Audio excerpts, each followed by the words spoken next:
para vocês serem o futuro do RH. Então, agora todo mundo de olho fechado, todo mundo, olho fechado. Olho fechado, numa perna só, na perna esquerda agora. Pulando, quem pode pular, pula na perna esquerda. E levantando o braço direito. E tem gente que não sabe que o braço direito. Agora pulando o pé direito e o braço esquerdo. E tem gente que não sabe. Tem gente que tem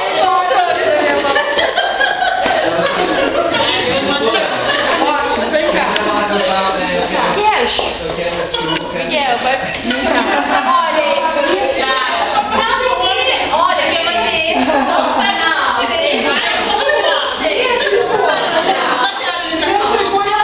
Ela vai levantar mão direita. Qual é a mão direita? É. Mão esquerda. É porque de olho fechado. Não sei como. Então agora você vai fazer uma coisa bonita pra gente. Ó. Não, Miguel, não. Que Miguel operação fiscal? Miguel, você não faz um pouco Você tá O que doente. vocês querem que ela cante aí pra você? Nada, gente, minha voz. Tirando o Cirandinha pra fazer tirando o Cirandinha. E agora sozinha tem que ter dancinha. A dancinha. Ei, para de fumar. Isso aí, ela vai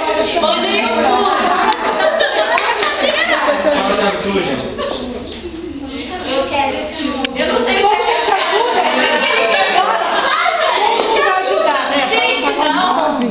Vamos lá, gente. Não, agora é sério. Se você não fizer, você vai perder um ponto se você não fizer. Nossa, que feio. Eu fiz. Feio nada. Isso daqui é Você Eu fiz. ela fez Olha só, isso é um desafio pra você. Vamos lá. Vambora. Não, bonitinho. Vamos lá, gente. Junto com ela aí, vai. Por favor, todo mundo ajuda. Eu não vou. Como é que é? Como é que é o tchutchá? Vambora. Como é que é? Ai, esse é muito chato. Então vai outra. Não dança na boquinha da garrafa. Não, vai. você da garrafa.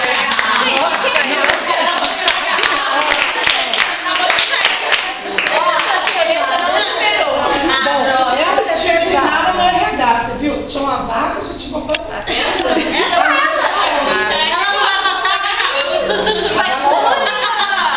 O quê? Vocês viram agora o perfil aqui? Ela não vai passar pra e-mail. Mas ó, quando vocês estão numa vaga, vocês têm que pensar justamente isso, infelizmente. Igual lembra? Você não dançou na boquinha da garrafa, nem Eu não sei dançar, gente. A Não Cláudia tem deixa problema. dançar. E aí, menina, não sabe. Desde que eu acho que você já foi o meu amigo, então acho que eu já Olha passei. só, Dança o rock, tá? o que nós precisamos aqui? Miguel, Tem que estar da gente, Eu vou desenvolver passar essa pra questão.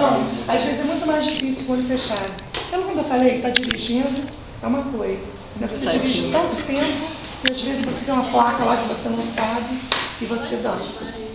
Você às vezes é multado, você não vi aquilo, não existe aquela placa, você pula. Né? Então a formação de competência é isso, todo dia se construindo algo de melhor para a nossa vida. 10 minutinhos de